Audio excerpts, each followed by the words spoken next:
Today we are going to talk about Little Rich Woman. This book is very thick, right? More than 600 pages, 47 chapters, and 430,000 words. Wow, don't be afraid. Maybe you have always heard of this book, but you haven't read it yet, or you haven't finished reading it. But it is very suitable for adolescent girls to read as an enlightenment book of Western literature, and she feels very good to read it, sweet and bright. Then, I took my daughter to watch the movie Little Women, and my daughter asked me, "Which of these girls do you like best?" Of course it's the bridge. The bridge is a classic literary image. We have seen countless times that, if there are more than 3 sisters in a family and no boys, then the second daughter often becomes the image of an imaginary son who is a bit like a little boy. The same is true of Elizabeth in Pride and Prejudice. They may not be tomboys, but they must have strong personalities and like to use their brains. Uncle Joe is very typical. He is full of energy, enthusiastic and cheerful. He loves sports and writing. He climbs over walls, trees, and whistles. When the sisters are bullied, he will rush over to stand up for the girls like a beloved son. She hates ladylike education and hypocrisy. She has a strong self-esteem and a strong sense of feminism, which is almost the embodiment of Alcott's own consciousness.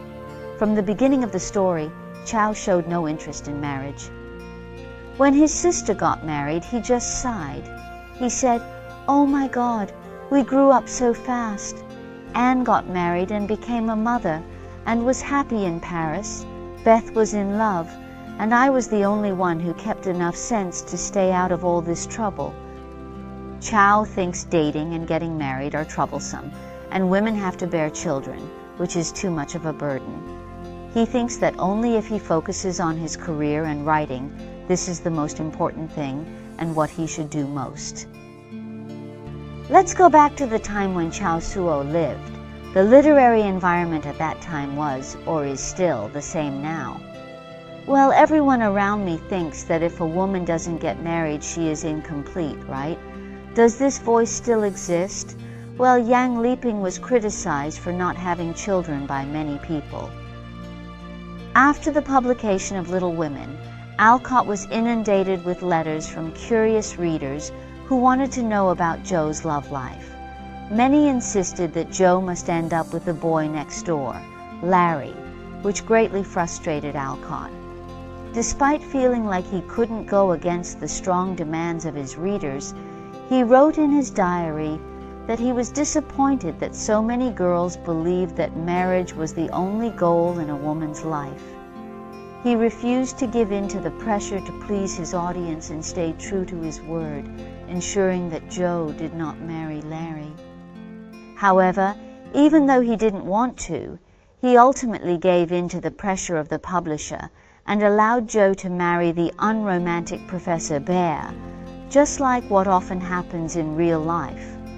As a result, the original novel ended on a positive note. Mr. Bear established a school, and all of the sisters reunited and formed new families, living together in happiness. Is this the author's original intention?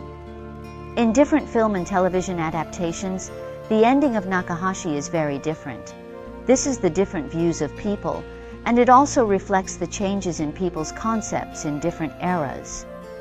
In the 2019 new version of Little Women, there is such a plot that Joe bargains with the publisher. Joe said that the heroine did not marry anyone, but the publisher disagreed. He insisted that if the heroine did not get married, the book would not sell. She sighed quietly and said that even in novels, marriage is an economic proposition. In the film version, just let Cow's little sister love you and tell him in person. Girls' stories are not unimportant, but no one writes them.